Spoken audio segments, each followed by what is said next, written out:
este tema tan importante que tiene que ver con la realización del primer webinar internacional de innovación educativa y creatividad 2022, en la que participarán diversos ponentes que ya los tenemos en línea y que saludamos efusivamente, actividad que será presidida por nuestros titulares del Ministerio de Educación.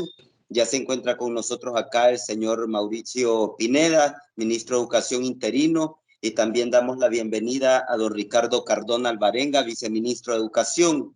Quiero decir que en este primer webinar internacional se llevarán a cabo discusiones que tienen que ver con varias temáticas importantes divididas en bloques. Uno que tiene que ver con economía de la educación, el abandono escolar temprano; el otro que tiene que ver con la innovación tecnológica, educación superior y formación en las TIC, que son temas importantes; y otro que tiene que ver con las perspectivas económicas del aprendizaje, pensamiento matemático para sociedades superinteligentes.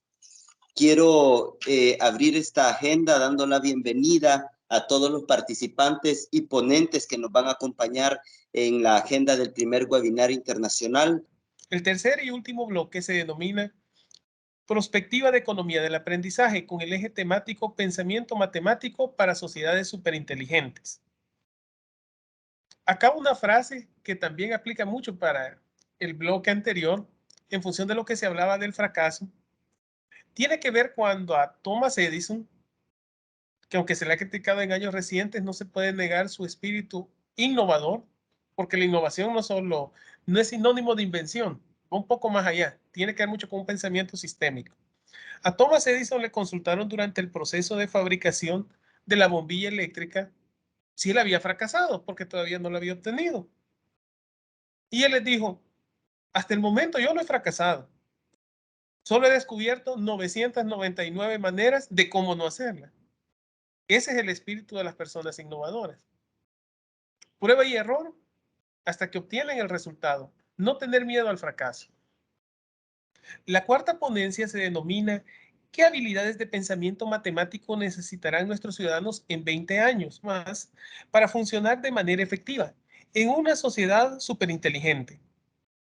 Y estará a cargo del profesor titular del Instituto de Educación e investigador del Centro de Investigación Avanzada en Educación de la Universidad de Chile, el doctor Roberto Araya. Sobre su hoja de vida, él es doctor en Ingeniería Eléctrica por la Universidad de California en Los Ángeles. Ha obtenido varios logros, destacando el premio al mejor artículo de la 10ª Conferencia Internacional en Metodologías y Sistemas Inteligentes para el Aprendizaje Mejorado de las Tecnologías en 2020, Italia. Premio al mejor artículo de la 10ª Conferencia Internacional sobre el Aprendizaje Basado en la Web en Hong Kong en el año 2011. Premio al mejor póster de la 12ª Conferencia Europea de Aprendizaje Mejorado en Tecnología, ECTEL 2017 en Estonia. Codirige el proyecto APEC Insight y ha liderado proyectos financiados por el Centro Internacional de Investigaciones para el Desarrollo de Canadá, la Academia de Ciencias de Finlandia, junto con el ANID de Chile y el BID, que todos lo conocemos que es el Banco Interamericano de Desarrollo. Con ustedes el doctor Roberto Araya, un excelente amigo del DITE y en especial de nuestro estadístico y matemático, el maestro José Mauricio Castro Elizondo del Mineducit, que le da sus saludos. Y por motivos de tiempo, sin más, pasamos a la ponencia del doctor Roberto Araya. Adelante, Roberto. Bien, muy buenos días a todos. Gracias, viceministro Ricardo Cardona, a Reinaldo Hernández, a Elías, ¿cierto? A Carlos Aparicio y también a mi amigo Mauricio Castro, que estuvo varios años en Chile y lo echamos de menos acá en la casa. Así que un saludo grande y felicitaciones por este webinar. Creo que es muy importante. Igualmente, Roberto, igualmente. Creo que es muy importante crear comunidades. Tenemos que atacarlo solo y, por supuesto, una primera comunidad son los vecinos, y cierto, pero luego también nosotros nos sentimos hermanos, aunque un poco más distantes. Ok, entonces voy a para proyectar aquí. Tengo que hacer algo para que pues, tenga algo con sonido. Tengo que hacer algo. comparto nomás. No hay que... Ok. Comparto.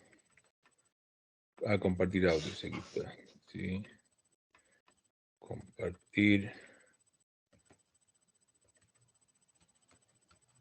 ¿Se ve mi pantalla?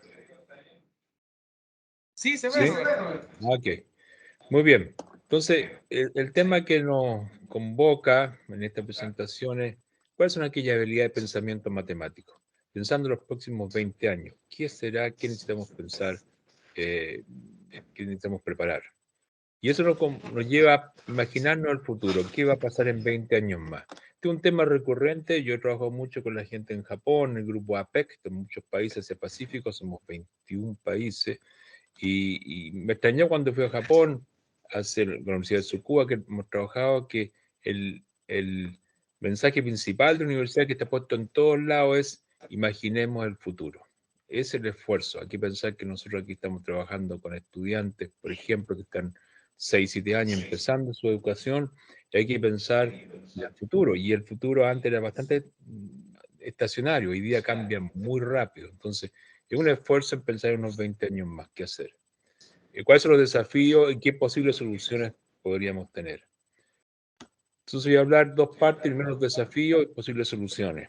Los desafíos, hoy día yo veo, cierto, algunos pueden tener alguna diferencia, pero veo 4 desafíos y los centrales que veo pensando en los próximos 20 años. Y después, cierto, veremos qué soluciones posibles hay ante eso, sobre todo cómo preparar los docentes, los maestros y, por supuesto, después los estudiantes. Uno de ellos es el cambio climático, ¿cierto? Eso todo el mundo lo sabe. Aquí está en los últimos, qué sé yo, 10.000, 5.000 y aquí 15.000 años, el consumo de energía per cápita, y vemos que ya el año cero, digamos, la era cristiana, empezó a subir, después bajó un poco, después el Imperio Romano, pero ahora explotó.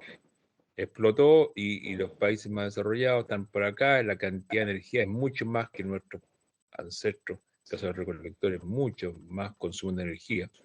Y los países en desarrollo estamos por aquí por los 10.000 ya, pero todos queremos parecernos a esto, y si todos nos parecemos a eso, la cantidad de energía que se requiere es enorme, porque aquí está solamente el 10% de la población, de los países, digamos, desarrollados, Estados Unidos, algunos de Europa, y nosotros estamos acá. Si todo el mundo sube, esto explota. Es el primer gran desafío. Por las necesidades de energía, todos queremos vivir como en Estados Unidos y en Europa, y eso significa mucha, mucha energía. El segundo, las pandemias, ya lo hemos experimentado, al haber mucha más población y estar más densamente, ¿cierto? Todos mucho más juntos.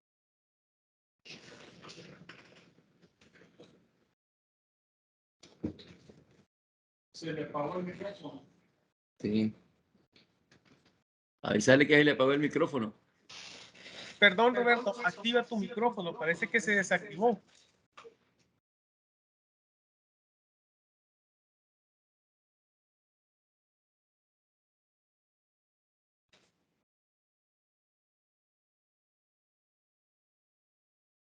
Hola, Roberto, se desactivó tu micrófono. No se te escucha. Ahora sí. Ahora sí. Ya, yo no hice nada, no sé cómo se desactivó, pero bueno. Decía que el segundo desafío es el de las pandemias, dado la densidad poblacional y la movilidad de la gente, se mueve en aviones, entonces estamos todos conectados, los virus se mueven muy rápido y con efectos desastrosos. Tercero es la desigualdad.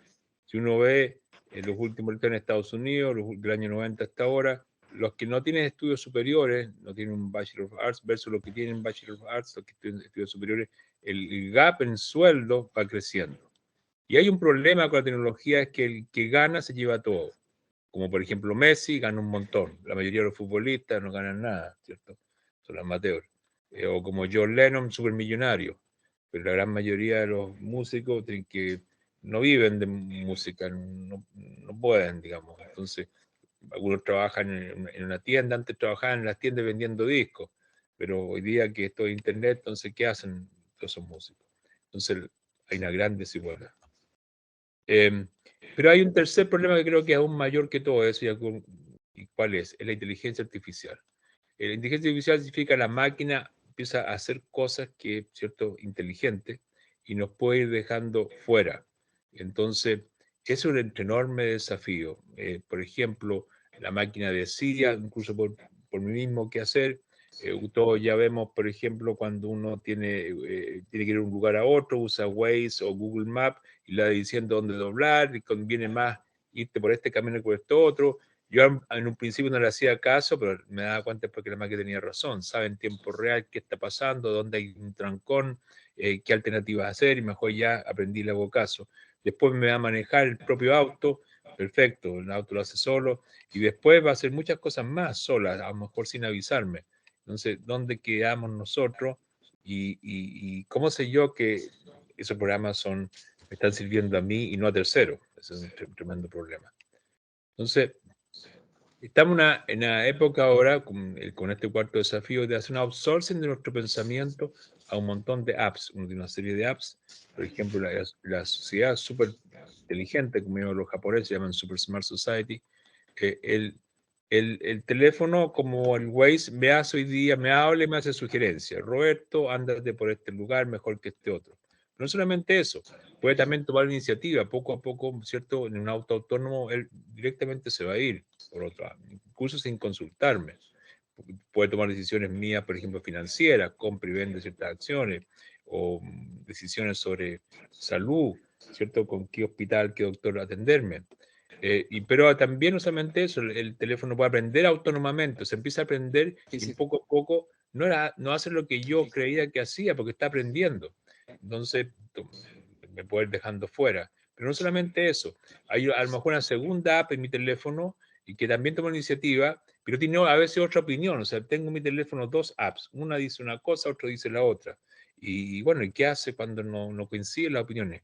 Bueno, a lo mejor entre las apps empiezan a discutir entre ellas, a conversar entre ellas, intercambiar opinión, y yo quedo totalmente marginado. Y a lo mejor tengo 10 apps y en diferentes cosas, y tengo como un consejo de apps, pero entre ellos discuten y el problema es que cada una de esas apps a lo mejor responde a intereses terceros, son proveídos por diferentes fabricantes. Entonces, y toman decisiones autónomamente de mí, algunos se pueden coludir, en fin, etcétera. Hay un enorme problema que está detrás. Entonces, este es el nuevo mundo que tenemos que entrar. ¿Y qué vamos a hacer ante este enorme desafío de una magnitud y cualitativamente distinto a todo lo que hemos visto? O sea, uno se cree un rey que está al centro con un montón de apps, pero los apps no solamente me aconsejan, deciden. Y entre ellos a lo mejor hay como un consejo de ministros, ¿cierto? Entre ellos se agrupan pero a lo mejor a qué intereses responden. O sea, ¿cómo manejamos este problema de trust, ¿cierto? De confianza? ¿En qué puedo confiar entonces? Tengo todas estas apps que son consejos y ministros, pero que a lo mejor responden a otros intereses. ¿En cuál de ellas confío? En fin, ¿qué es lo que hago? Ese es el problema, creo que central que vamos a abordar. Nuestros estudiantes tienen que prepararse para ese mundo. ¿Y cuál es el problema detrás? Hay lo que se llama trampa evolucionaria. Nuestro cerebro ha evolucionado, ¿cierto? Pero adaptado para condiciones típicas recurrentes, cazador-recolector, para otros mundos también adaptado. Y por ejemplo, si tenemos una condición distinta, por ejemplo, antes costaba mucho encontrar comida, había que salir a cazar, había que recolectar. Hoy en día cualquiera va al supermercado y compra, entonces el mecanismo adaptivo que tenemos por la vida, digamos, de nuestros ancestros, hace que comamos todo lo que podamos porque no es seguro mañana si lo vamos a tener. Pero ese era el mundo anterior, el mundo actual, siempre lo tengo, y por lo tanto tengo una explosión de obesidad, ¿cierto? Es decir, los mecanismos que tenemos en nuestro cerebro no están adaptados para esta nueva vida.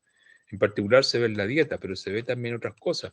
En los grupos humanos que existíamos, en la época cazador-recolector, donde se ajustó nuestro cerebro, que es muy parecido a como de los chimpancés y muchos otros primates, y en el caso humano llegaba a manejar hasta un grupo de 150 personas. En eso es lo que uno más o menos está ajustado para confiar, conocer el grupo de cada uno, es en tribus de 150 más o menos. Cuando ya eran mucho más se dividían en tribus distintas. Entonces, nuestras capacidades interpersonales están adaptadas para este número, pero hoy día yo por internet puedo conocer miles y miles de personas, y no solamente personas, ahora apps que parecen personas, cada vez van a aparecer más. Entonces, nuestro cerebro no está adaptado y nos va a pasar lo mismo con la obesidad. Entonces, ese es parte del problema. Entonces, ¿cómo escapar de esta trampa y en qué confiar? Y aquí viene la solución que nosotros creemos que está detrás. Que si uno tiene a su vez sus apps con sus modelos, ¿cierto? Y entonces empieza a entender qué están haciendo los otros, puede enfrentar este desafío. Pero uno tiene que entender los modelos que uno tiene. O sea, en el fondo lo que hay detrás es un juego que hay múltiples jugadores y cada uno de esos otros agentes, otras apps y los nuestros, en realidad tienen un modelo del mundo y interactúan de acuerdo a diferentes modelos del mundo. Entonces la palabra modelamiento es clave. Cada uno de ellos tiene una serie de apps con ciertos modelos y tenemos que entender que finalmente, ¿qué es un modelo?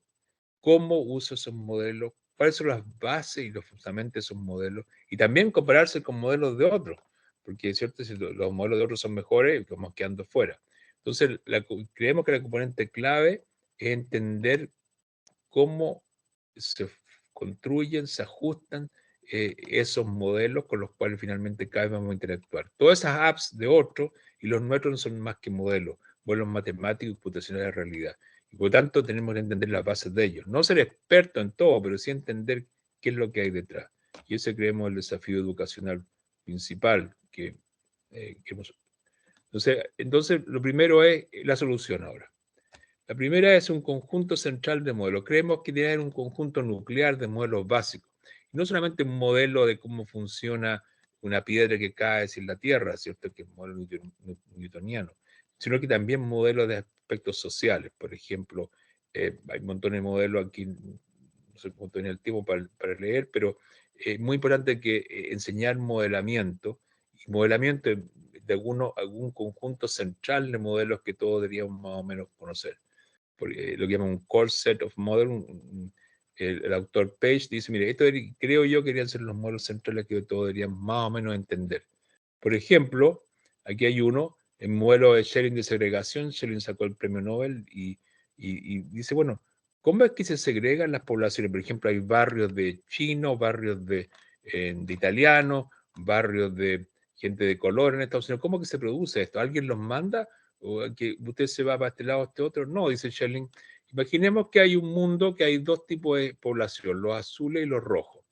Y hay un simple mecanismo muy humano, es que cada persona, por ejemplo, que está roja, que está aquí, que estoy mostrando, dice, alrededor mío, bueno, la mayoría son rojos, me quedo ahí, porque son como yo. Por ejemplo, hablan mi mismo lenguaje. Pero si alguien está en un sector y la mayoría es de otro color, entonces esa persona dice, me siento un poco extraño, o habla con otro lenguaje, o tiene otro dialecto, me cambio a cualquier lugar al azar. Si uno hace eso y cada uno hace eso, después de un tiempo tiene ¿cierto? Iterando esa idea, después de un momento en esta ciudad se empiezan a ver poblaciones más bien rojas, poblaciones más bien azules. Y si sigue la gente operando de esta manera, va a terminar totalmente segregada. Es decir, por ejemplo, aquí hay un mecanismo, un proceso social muy complicado que en todas partes ocurre, segregaciones, ¿cierto? ¿Y cuál es el mecanismo detrás? Bueno, el mecanismo es que si la gente se siente un poco diferente, se siente un poco incómoda y busca cambiarse de alguna forma.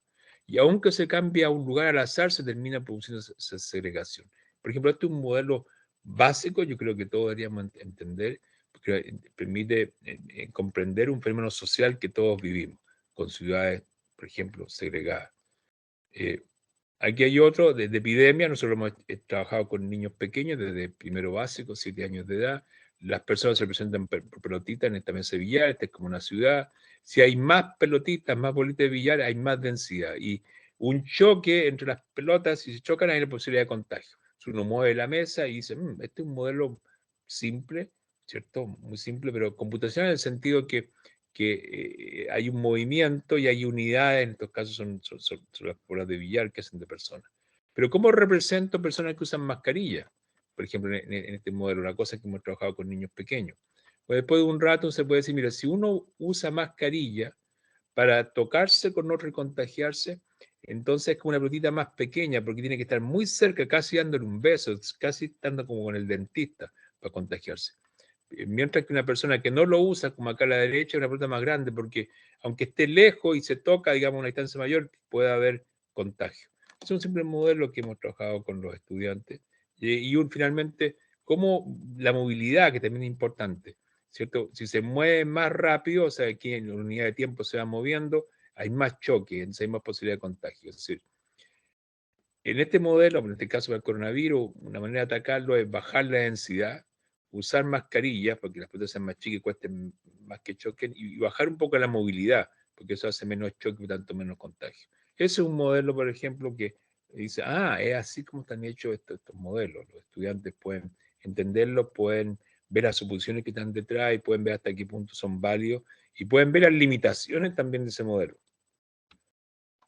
Bien, pero también importante, no solamente usar modelos que ya se conocen de la creatividad. Y aquí es muy importante cómo pensar, cómo hacer cambios, pero requiere primero conocer cierto conjunto básico de modelos. Es muy difícil que uno de la nada, ¿cierto?, recombine ideas.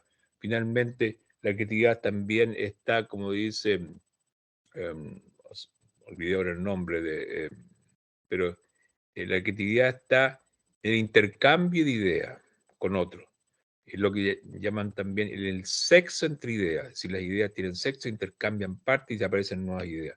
Y eso entonces es muy importante en la comunidad, cómo los estudiantes van comparando, conectando con los demás, aprendiendo de los otros y recombinando, entonces adoptando esos modelos en sus modelos.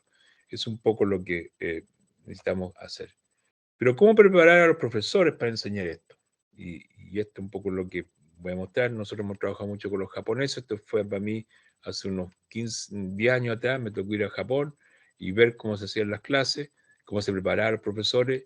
Yo por eso soy alto y aquí tengo una foto. Ahí están los estudiantes y todos estos son profesores que están observando la clase, lo que se llama estudio de clase y clases públicas. Lesson study. Aquí están los estudiantes adelante, aquí están todos los profesores observando una clase, una buena clase, un profesor se está proyectando en lo que está pasando dentro. A mí me gustó mucho y fue a mí un gran shock cultural, porque básicamente la preparación es algo práctico, no es algo teórico, sino que aquí después de preparado hay un profesor haciendo clase y todos podemos observar cómo lo hace y si sigue un poco lo planificado o no y en qué medida lo logra. Entonces acá al poco tiempo me tocó de esto en Tailandia. Yo tuve que hacer analista de clase, porque terminar la clase hay un panel que analiza la clase. Se van los estudiantes, primero habla el profesor, que dice si lo logró o no. Aquí están los otros profesores que observan. Y entonces, me tocó comentar esta clase. Estaba un poco nervioso porque yo no sé nada de tailandés que hablan estos niños. Y el profesor hablaba japonés, pero le traducía al tailandés. Y me pedían a mí comentarla, pero me di cuenta que mucho es lenguaje no verbal, la atención de los niños, el interés de los estudiantes, y qué manera el profesor lo cautivaba. Un montón de componentes sumamente importantes. Este es el Congreso de Chile, el salón principal del Congreso de la Nación, y está interesante que este estudio de clases y clases públicas, que es una profesora nuestra, que en el salón del Congreso se trajeron estudiantes y estos son muchos de las personalidades de APEC, de la Asia Pacífico, de los 20 países que vinieron a ver cómo nosotros implementábamos algunas de estas ideas. Voy a mostrar un caso particular, por ejemplo, en lo que es incendios forestales, que es un problema muy grave acá en Chile. En los veranos hay mucho incendio. Y estos son modelos. Primero un modelo, ¿cierto? Que aquí están los árboles y debajo están las alturas, que es la altura que tienen los árboles. Finalmente uno bota todo esto y se queda con un mundo cuadriculado, donde hay números que son alturas del terreno. Y entonces de esa manera va pasando un mundo digital. Acá están los estudiantes partiendo primero con modelo concreto. Forestal, ¿ya?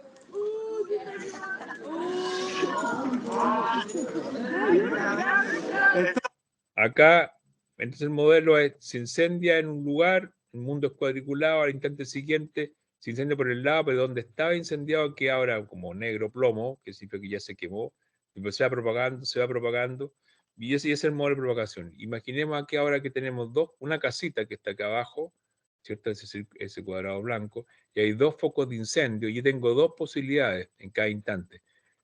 El amarillo, por una tarjeta aquí, que es un incendio controlado, o sea, yo lo quemo de antemano, de manera que cuando llegue no pasa por ahí. O puedo echar agua, pero no puedo poner todo al mismo tiempo, no tengo los recursos, tengo un grupo de personas que puede hacer una quema controlada, otro grupo que puede echar agua con un avión.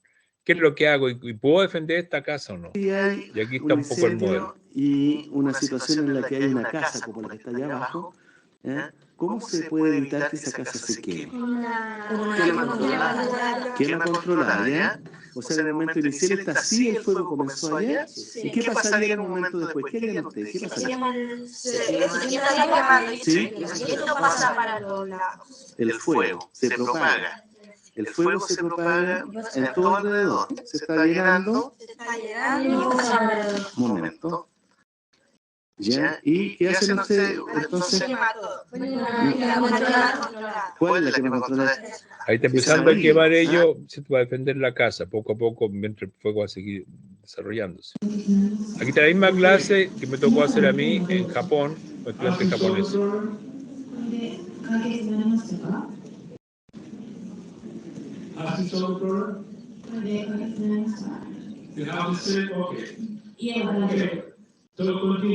Está lleno de profesores observando la clase. Esto es un grupo APEC de varios países. Esta es una escuela en el liceo en Japón. Aquí el estudiante está viendo cómo resuelve el mismo problema que acabamos de ver. Entonces, tenemos un mundo cuadriculado, un mundo digital, tenemos decisiones, tenemos un problema de control, en fin, tenemos todo un modelo matemático computacional del problema detrás.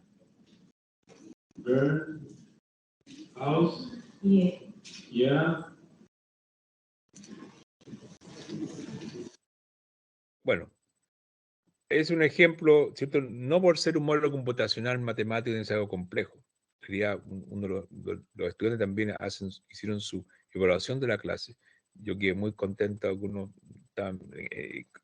decían que finalmente comprendieron lo que era un modelo computacional. Pero ¿cómo preparar a los profesores para esto entonces? ¿Cómo hacerlo? Y voy a mostrar un poco lo que hemos estado trabajando ahora. Por un lado, esta es una clase pública, estamos observando los niños, ahí está el público observando, los profesores, y nosotros estamos observando qué está pasando en cada instante en una tablet. Hemos desarrollado un software, una app, junto con la Universidad Finlandesa, en ir marcando, un proyecto que llevamos más de 5 años ya marcando qué está haciendo el profesor, qué está haciendo los estudiantes, en la medida que transcurre. Acá, por ejemplo, aquí produce finalmente algo como el estilo. Aquí está el tiempo horizontal y partió lecturing, o sea, el profesor estaba hablando, el problema administrativo estaba haciendo, el profesor hizo una pregunta abierta en esos instantes. Aquí está esperando, aquí está haciendo un experimento, aquí y acá hay un experimento. Aquí se está moviendo entre los grupos. En fin, o sea, al final tenemos toda la descripción de qué pasó en la clase. Lo interesante, observaba mirando muchas de esas clases, que los estudiantes prefieren más bien hacerle preguntas a otros estudiantes que preguntas al profesor.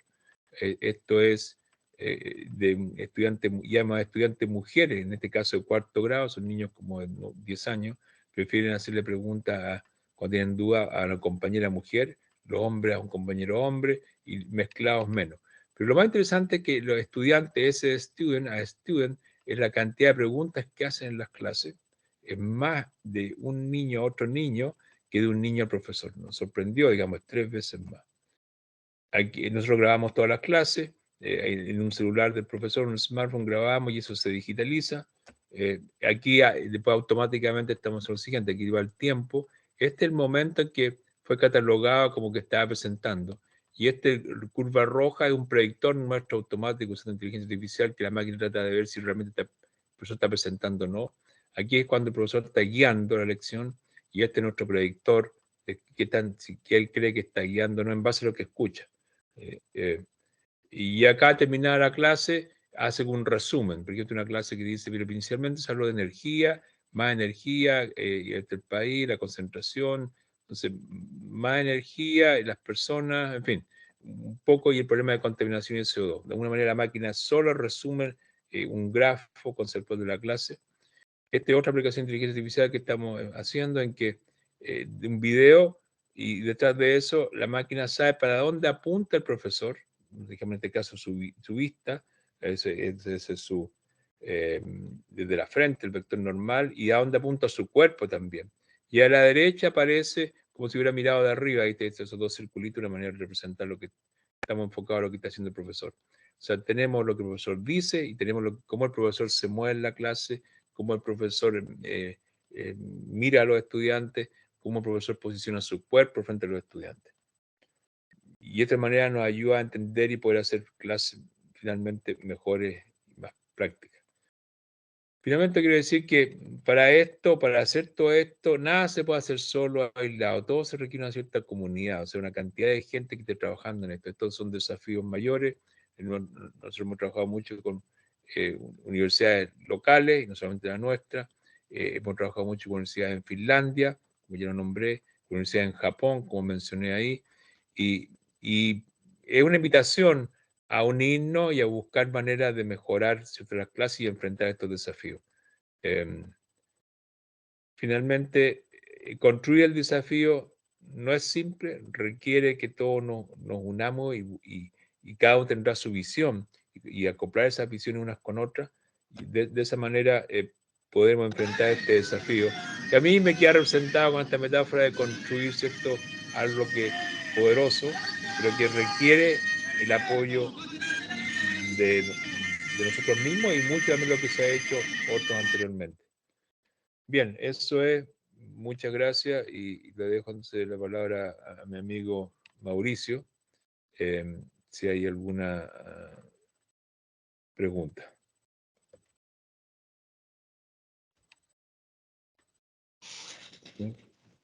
Entiendo que Muchísimas Mauricio, gracias. perdón Elías, pero entendía que Mauricio comentaba, por eso lo decía. Deje de compartir, ¿cierto?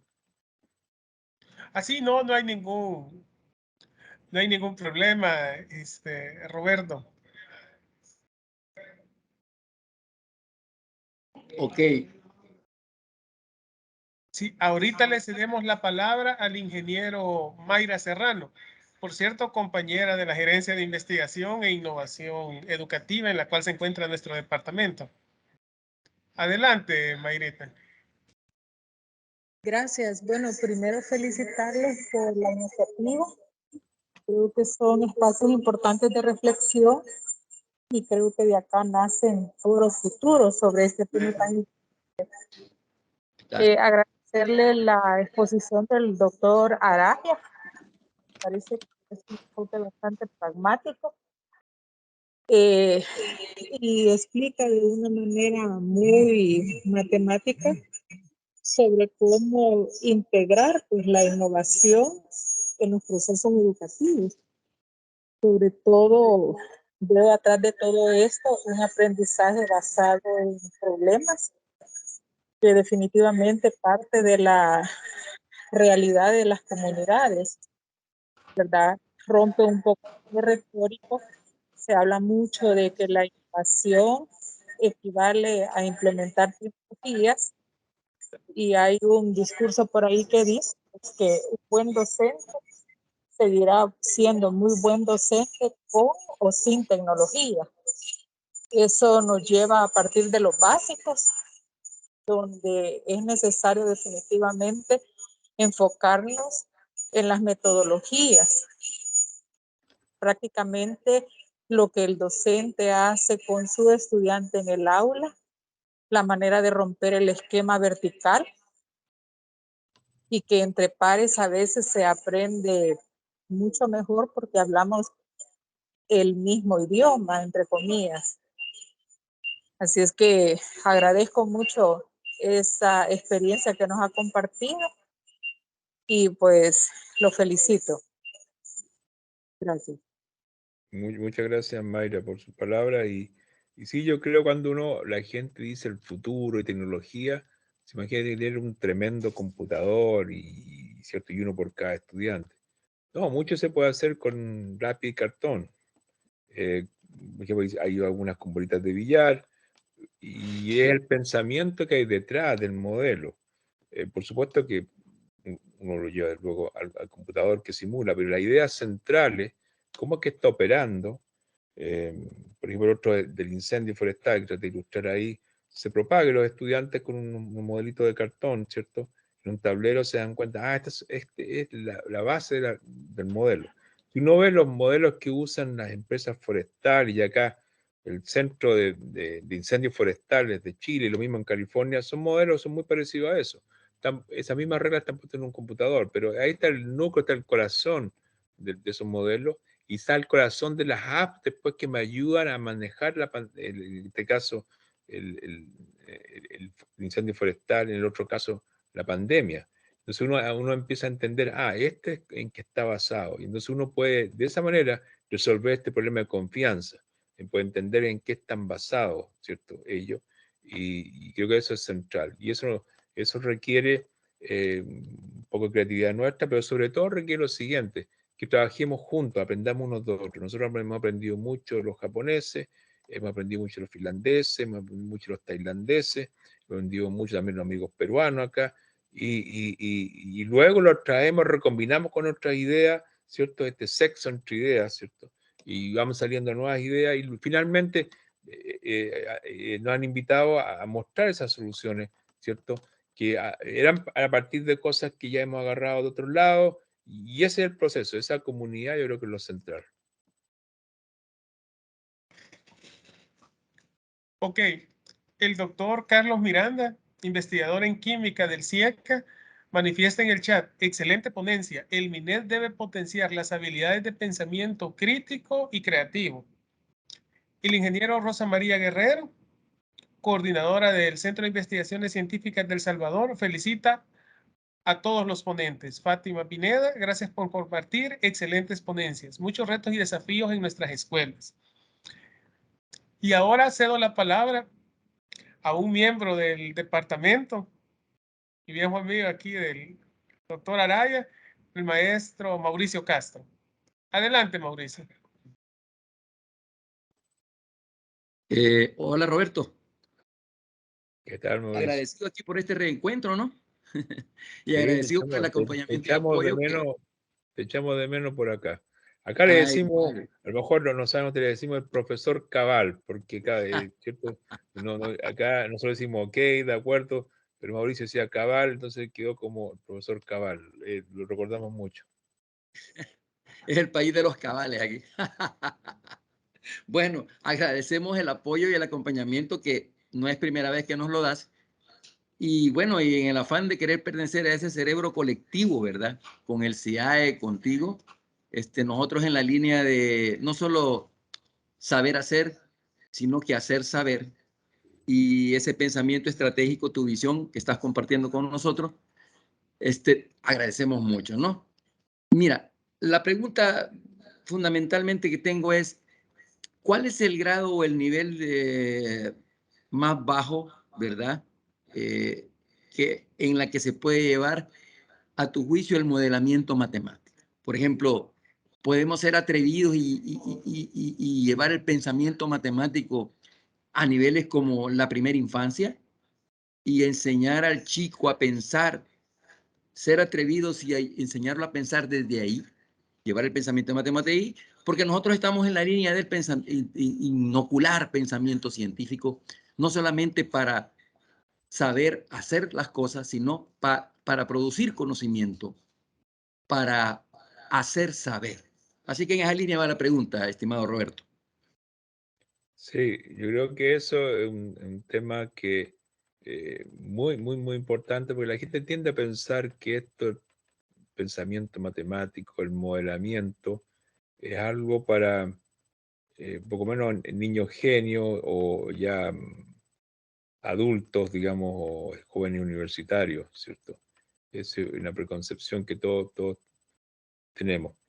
Y por tanto, por eso creo que es muy importante esa pregunta, porque aquí, si puedo compartir, de nuevo, ¿dónde está? Y nosotros hemos estado trabajando desde niños de kinder, o sea, con niños de 6 años, con diferentes actividades de modelamiento matemático. Y aquí quería mostrarle un artículo reciente de revista SB. ¿Se comparte o no? No, aún no. Aún no. Ya sí, se me olvida. Ok, compartir. Entonces, a ver. Ahí, ahora sí.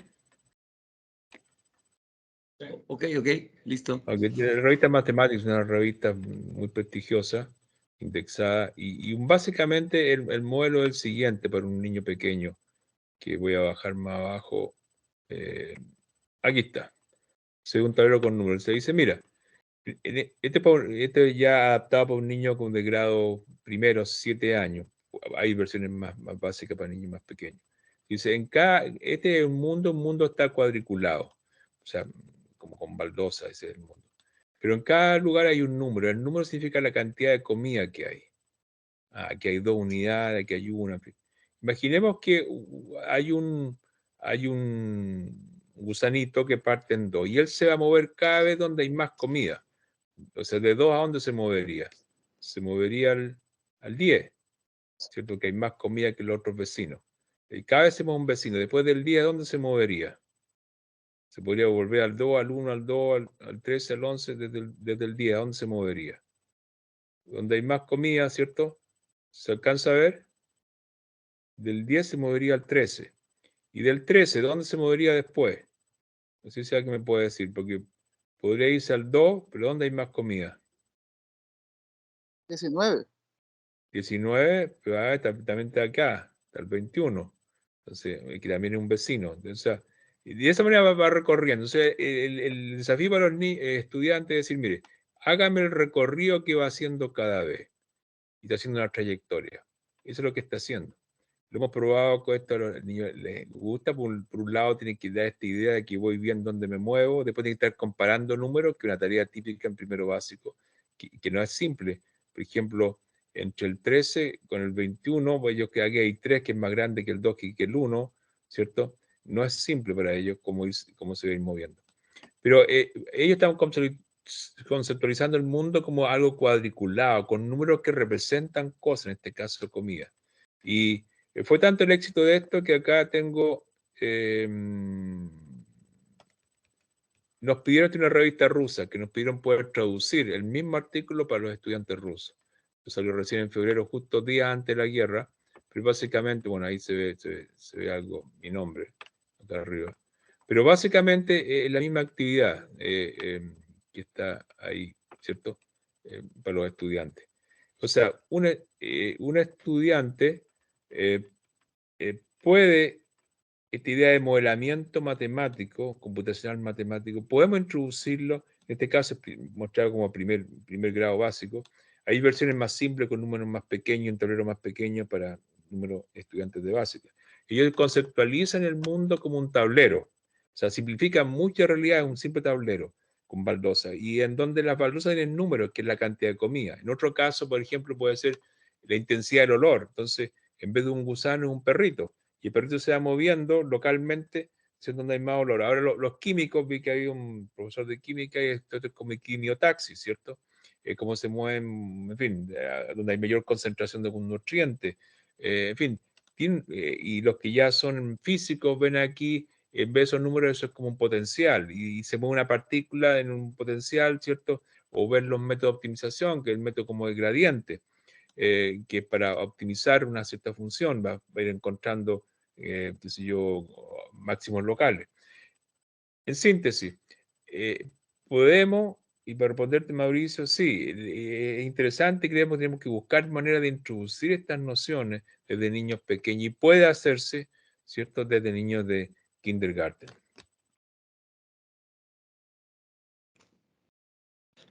Bueno, muchísimas gracias, Roberto, por tu interesante ponencia.